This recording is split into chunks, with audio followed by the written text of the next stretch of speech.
हमारी ये कहानी निशा के साथ घटी एक खौफनाक घटना की है। वो जब अपने दोस्तों के साथ एक कैंपिंग ट्रिप पर गई थी, तब उसके साथ कुछ बहुत ज़्यादा भयानक घटा।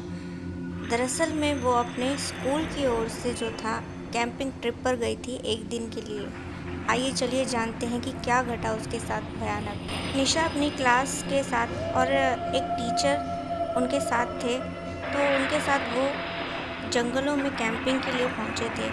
सभी लोग काफ़ी ज़्यादा खुश थे और आसपास का नज़ारा भी देखने लायक था।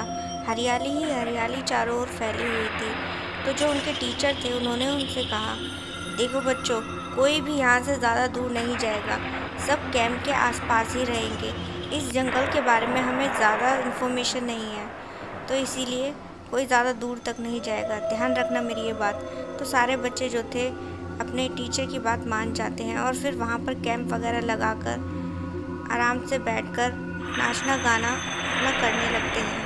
और फिर इसके बाद जो था, निशा जो थी वो काफ़ी ज़्यादा बोर महसूस करने लगी थी इन्हीं सारी चीज़ों से। बोर होने के बाद जो था, निशा के दो दोस्त थे, तो उनके साथ जो था उसमें बातचीत करके प्लान बनाया कि जब सब लोग बिज़ी होंगे तो वो लोग जो है जंगल घूमने निकलेंगे।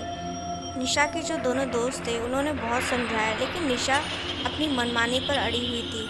उसने तय कर लिया था कि वो जंगल घूम कर आएगी, क्योंकि यहाँ बैठे बैठे उसे कोई मज़ा नहीं आ रहा है। तो यहाँ पर जो था टीचर और बाकी स्टूडेंट जो थे अपने बातचीत में लगे हुए थे। उन्हें पता भी नहीं चला कि कब निशा अपने दोस्तों के साथ जंगल घूमने के लिए निकल चुकी थी। ये शाम का वक्त था। जंगल में एक अलग ही सन्नाटा पसरा हुआ था। सब लोग अपने आराम से बातचीत कर रहे थे और नाच गा रहे थे। तो यहाँ पर जो निशा थी अपने दोस्तों के साथ जंगल घूमने के लिए निकल पड़ी। जंगल की खूबसूरती देख निशा ने कहा, कितना खूबसूरत है ये जंगल, हमें यहाँ पर हमेशा घूमने आते रहना चाहिए। यहाँ की ताज़ी हवा कितनी अच्छी लग रही है। जंगल में यूं ही घूमते फिरते हुए उन्हें एक पुराना घर दिखाई दिया। अब यहाँ पर निशा का मन हुआ कि वो क्यों नहीं उस घर में जाकर देखती। तो ये अपने दोस्तों के साथ जो था उस पुराने से खंडर जैसे दिखने वाले घर में जैसे ही पहुंची, तो देखा कि वहाँ पर अजीबोगरीब सामान बिखरा हुआ था। उसे ये सब सामान देखकर ख्याल आया। निशा ने कहा, ये तो बड़ा ही अजीब सा सामान है, मैंने टीवी में देखा है, ये सब चीज़ें तो काला जादू में इस्तेमाल होती हैं। तो यहाँ पर जो उसके दोस्त थे वो एकदम से घबरा गए।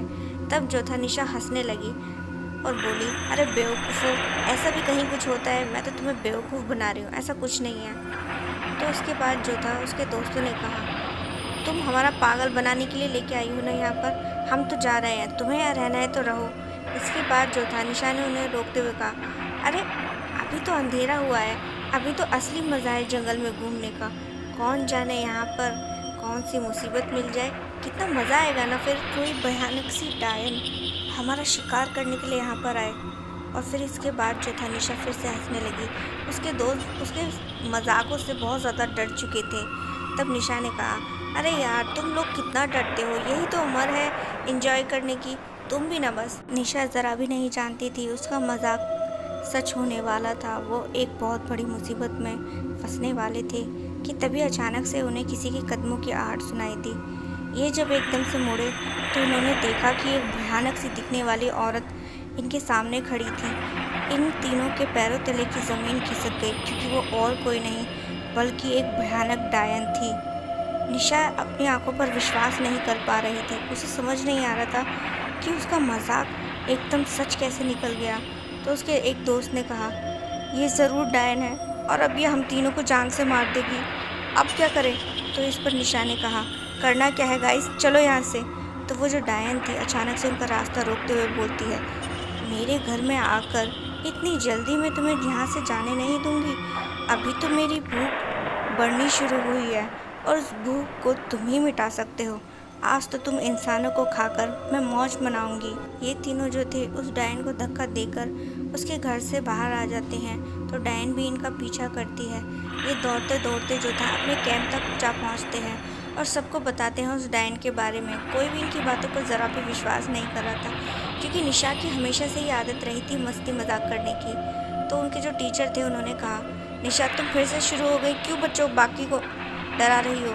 तो इस पर निशा ने कहा, सर मैं सच बोल रही हूँ, यहाँ सच में डायन है। तो उसके दोस्त भी इस बात पर हामी भरते हैं और कहते हैं, हाँ सर यहाँ सच में एक डायन है। तो ये लोग जो थे बिल्कुल भी विश्वास नहीं कर रहे थे, लेकिन तभी जो था इन्होंने डायन को अपनी ओर आते हुए देखा। इन्हें लगा न जाने ये कौन औरत है। तो जैसे ही वो उनके पास उड़ते हुए पहुंची तो ये लोगों की चीखें निकल गई, सब चिल्लाने लगे, सारे बच्चे डर कर अपने सर के पीछे छुप गए। और जो सर थे उन्होंने कहा, हम लोगों को जाने दो, हम लोगों ने तुम्हारा क्या बिगाड़ा है? इस पर उस डायन ने कहा, आज मैं तुम सबको खा जाऊंगी। बहुत वक्त बाद इस जंगल में कोई आया है मेरा शिकार बनने के लिए। तो यहाँ पर जो सर थे सारे बच्चों को कहते हैं, चलो चलो यहाँ से जल्दी चलते हैं, भागो चलो यहाँ से, ये डायन हमें नहीं मार सकती, अगर हम इसके हाथ आएंगे तभी तो ये हमें मारेगी। तो ऐसा करके सर जो थे सारे बच्चों को लेकर वहाँ से चल पड़े। और वो जैसे ही उस जंगल से बाहर निकले उनकी बस वहाँ पर खड़ी हुई थी, सबके सब बस में बैठ गए। तो यहाँ पर सर जो थे वो बस ड्राइव करने लगे। तो तभी अचानक से वो डायन उनकी जो बस थी उस पर आकर खड़ी हो गई।